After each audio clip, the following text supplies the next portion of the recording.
Hi guys! Welcome back to my channel. Sa video na ito ay nandito tayo ngayon sa Elevate Dental Bonifacio Stopover Taguig para sa tooth extraction ng aking anak na si Chamuel. Pero bago yan, kung bago ka sa aking channel, please subscribe ka muna at pakihit na rin ng notification bell para lagi kang updated sa mga bagong upload ni Mayumi. First thing na gagawin ay dental x-ray para ma-identify yung ngipin na bubunutin. So, ayan yung kanyang ngipin. Napakarami kasi nandiyan pa rin yung kanyang baby teeth. So, after dental x-ray ay proceed na sa surgical room at nandyan nag-aantay yung kanyang dentist na si Doc Kevin Balda.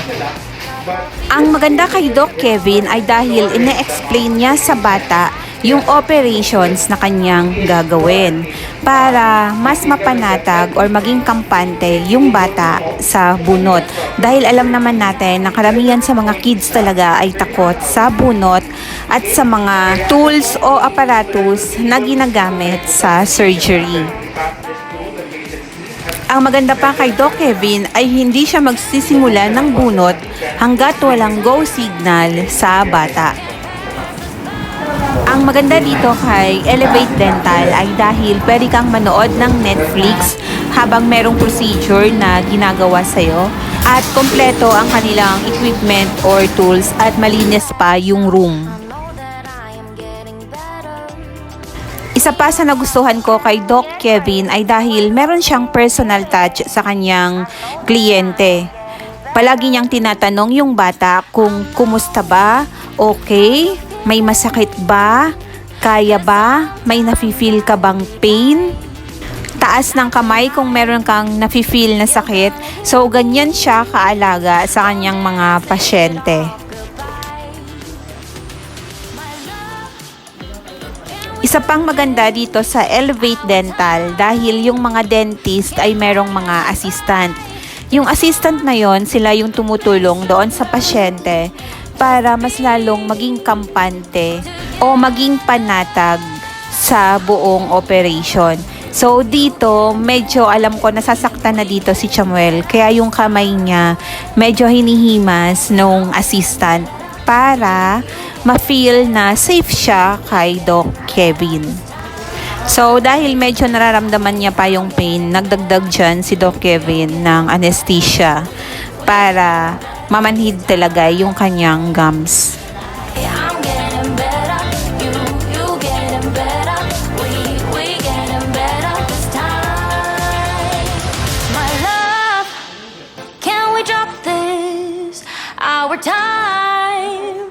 Can't pass us by. This bond makes us stronger just to be together.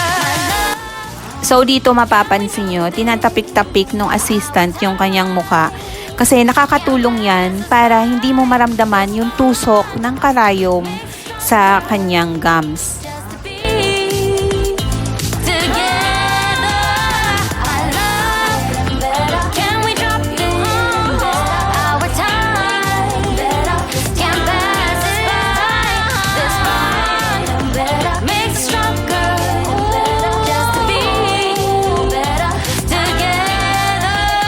So, panatag ako sa buong operation na to kahit na 3 ngipin yung tinanggal sa kanya on that day kasi alam ng dentist yung kanyang ginagawa. Tsaka meron talaga siyang assistant na tumutulong para maging maayos yung operation.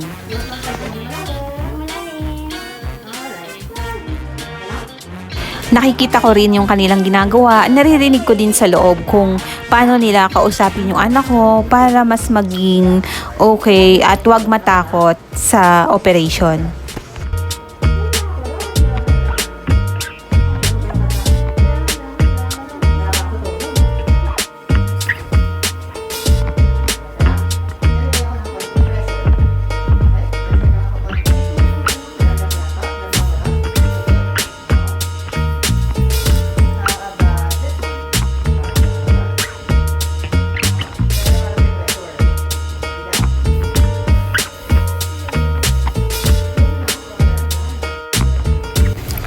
So, ayan na yung unang ngipin na natanggal.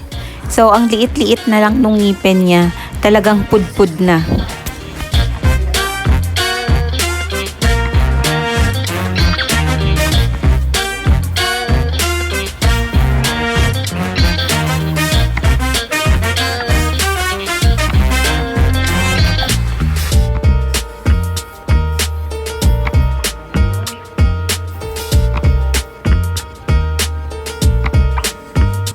So, eto naman yung pangalawang ngipin na natanggal. So, continuous dito yung pagtanong ni Doc Kevin ng kung kumusta na ba siya, may masakit ba. Talagang walang patay na oras. Lagi niyang kinakausap yung anak ko kung ano yung nararamdaman.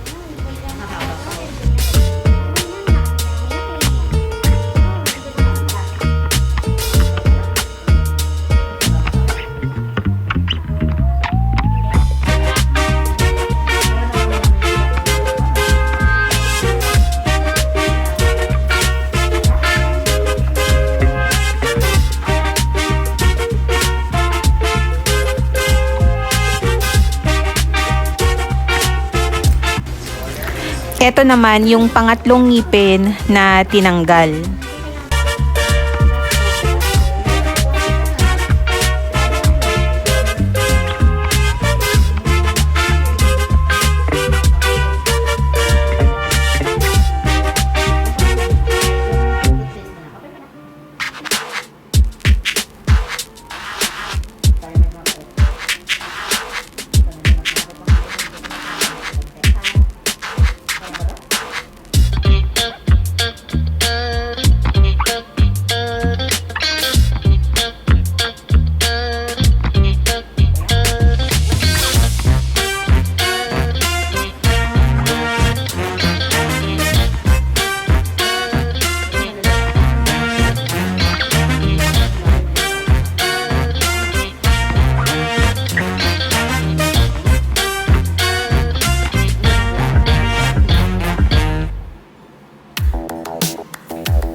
Spend a day looking blank out the window, all looks great in my tank. I'm stuck in limbo, nothing works in my head. I'm moving so slow, shadows lurk all around in my sorrow. Can't focus, I'm distracted, and I don't know what to do. Time I try to get past it, in the end I think of you. Nothing's fine here without you. The sun won't shine till you come through, till you come back. I'm missing you. Can't help myself, I'm missing you. I can't stand this life alone. Don't make sense now that you're gone. Till you come back, I'm missing you. Can't help myself, I'm missing you. It's so hard to breathe when you're not here with me. And tough is still to live, I don't know how to be. In my lonely mind, I play the same movie. Everything's a mess, it's plain to see. It's so hard to breathe when you're not here with me. And tough is still to live, I don't know how to be. In my lonely mind, I play the same movie. Everything's a mess, it's plain to see. They were this, used to think I knew where to go. Now I see that there is so much I don't know. I lost count and my sense of direction. I am fighting against my own emotions. Can't focus, I'm distracted, and I don't know what to do. Each time I try to get past it. At isa pa sa nagustuhan ko dito sa Elevate Dental ay kay Doc Kevin ay dahil after ng operation ay bibigyan ka pa niya ng oras para kung meron kang mga questions na itanong sa kanya ay sasagutin niya. 'Di ba kasi katulad sa ibang dentist kapag pumunta ka pag tapos na yung bunot, magbabayad ka na, aalis ka na. Marami din siyang do's and don'ts at mga tips after ng operation. Kaya I recommend Doc Kevin Balda talaga para sa mga anak ninyo. So, mga hard food po, mama. Any food naman, punta sa ayos niya. Any food naman po, any food naman, pero yeah, kung mahirapan siya kumagat ng hard food, mag-soft food muna tayo. Okay? Yung pag-toothbrush niya po, mamaya, okay lang yun? Pwede. Tututbrush niya yung area. Pero dapat hindi may pressure. Okay? Parang ano lang, soft brush lang. Yeah, soft bristles lang. Soft pressure lang. Yung pinigkat siya mo yun. Alright, so AC, ito yung mami, ito yung mga instructions natin. Ha, number 1, bawal muna si AC kumain ng mainit. Okay, for at least 2 days. Bakit? Kasi kapag mainit, di ba, namumula tayo. Ibig sabihin, yung heat, pinubuksan niya yung blood vessels, pwede magdugo. So pag kumain ng mainit si Samuel, pwede mag-cause ng bleeding. So kahit yung rice, huwag mo na mainit. Yes. So kung kaluluto lang, palalamigin muna. Any food naman na kaya ng kainin, basta palalamigin. Okay? Di ba pag malamig, medyo namumutla tayo, namumutay kasi nagko-close yung blood vessels natin. Yung daluyan ng dugo. So pag kumain ka ng ice cream, yellow, ice cold water, lahat ng malalamig, pipigilan niya or mape-prevent niya yung sobrang pagdurugo. Kaya kakain ka ng ice cream. Okay? Pero before ka kumain, kakagat ka muna dun sa gasa for 30 minutes para hindi siya masyado mag-bleed.